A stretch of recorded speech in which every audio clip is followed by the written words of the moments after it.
They say that no one can resist love, and I'm sure this is true. But what if love makes you break your word to your own father? And what if he punishes you by burning you alive? Our today's story is about a beautiful princess who was burned alive because she fell in love with a slave. Her name was Princess Amara, the only daughter of the Sultan and his wife. The girl grew up as an only child, and when she was of age, her parents started looking for a husband for her. The Sultan received many marriage proposals from neighboring countries, but he rejected them all. He didn't want his daughter to marry just anyone. He wanted to find a worthy husband for her. One day, while walking through the market, the Sultan saw a young man selling apples. It was love at first sight. To be honest, it wasn't really love at first sight for the guy, but for the Sultan, yes, it was. In an instant, he decided that this young man would become his son. The Sultan stopped next to the guy, looked at him from head to toe and asked, "My boy, are you free?"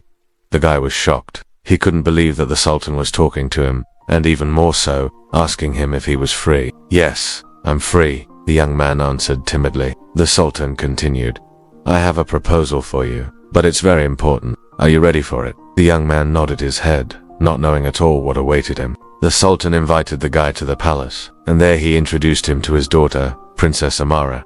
The girl wasn't particularly impressed with the young man. He was dressed in simple clothes, and to be honest, she thought he was just a slave, though in fact, he was the son of a poor, but very respected merchant. Still, the Sultan insisted that Amara should get to know him better, and so they began to spend more time together. They walked around the garden, talked about various things, and soon the princess realized that the young man was very smart and well-read. She also liked his sense of humor and kindness, and most importantly, she liked him as a person. She found out that his name was Omar, and in fact, he was the son of the best apple seller in the city. The Sultan had just been passing by and had seen him, and had liked him so much that he had immediately taken him from the market to the palace. Amara and Omar spent several days together, and before they knew it, they were in love. However, their happiness didn't last long. The Sultan called his daughter to him and said, "Amara, we need to talk."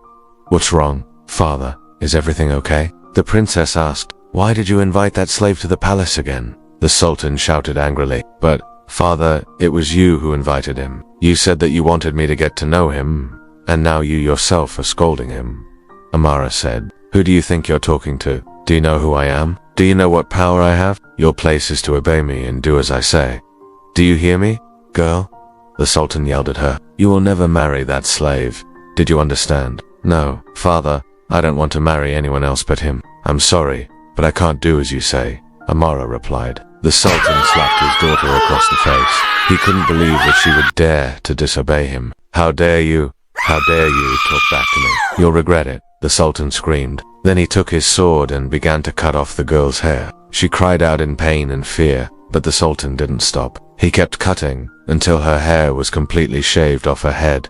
Then he threw her into prison. The Sultan was furious. His daughter's behavior was an insult to him and his family. He would show her what it meant to disobey him. Meanwhile, Omar was walking through the market when he heard people talking about the Sultan's anger and how he had punished his own daughter. He didn't believe it and rushed to the palace. He begged the guards to let him see the Sultan, but they wouldn't budge. Omar then went to the window and climbed up to the Sultan's balcony. When the Sultan saw him, he immediately drew his sword and shouted, "Get away from here, slave, or I'll kill you." "No, please, Sultan. I don't want to leave." Want to see Princess Amara?" Omar replied. The Sultan approached the window and opened it. He grabbed Omar by the collar and pulled him onto the balcony. "Do you love the princess?" the Sultan asked. "Yes, I do," Omar answered without hesitation. "Then marry her and be happy together," the Sultan said, and pushed Omar into the princess's room. When Amara saw Omar, she rushed to him and embraced him tightly. "Amara, my love, the Sultan has given us his blessing. We can be together now," Omar whispered. "That's great, but why did my father give you his blessing after he shaved off my hair and locked me in a tower?" "He said he wanted to punish me for loving you," Amara said, bursting into tears. "Your father is very angry, but I'm sure he'll come around. He just needs some time," Omar comforted her. However, the Sultan didn't want to reconcile. He kept thinking about how his daughter had dared to disobey him and decided that no one could marry her except him. One day, the Sultan invited Amara and Omar to his palace. He told them that he had a surprise for them and invited them to look at it. He led them into the garden where a huge pyre had been built. In the middle of the pyre stood a wooden box. What's that? Amara asked, frightened. The Sultan smiled wickedly and said, "This is your surprise. Now watch." He lit the pyre with a torch, and the flames immediately flared up, licking the wooden box. "No, father, I don't want to look.